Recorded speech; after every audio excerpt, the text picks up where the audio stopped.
ခုနကညီလေးတယောက်ကလာမေးတော့ဗောနော်ကျွန်တော်တတ်ထားတဲ့ကင်မရာကဗာမျိုးစားလဲဗောနော်မေးတဲ့သူတွေနဲ့များတော့နော်အကြောင်းဒီနေ့ကျွန်တော်လာဖြေပေးမယ်နော်ဒီကောင်ကျွန်တော်တောင်းတဲ့ကင်မရာကဒီကောင်ဗောနော်ဒါတော့ Extra ဗောနော် Extra 1060 F4 ရိုးရိုးတော့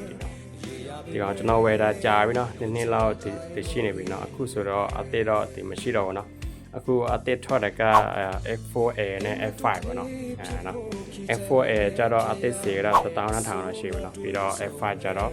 1800လောက်ရှိတော့ပေါ့နော်တကယ်လို့အဟောင်းတဲကရှာဝယ်မဆိုရင်တော့ဒီ F3 တော့ဒီ F4 တို့ကမဝယ်နဲ့တော့နော်ဒီကောင် F4 အဟောင်းတဲမှာဆိုရင်တော့9800လောက်ရှိတယ်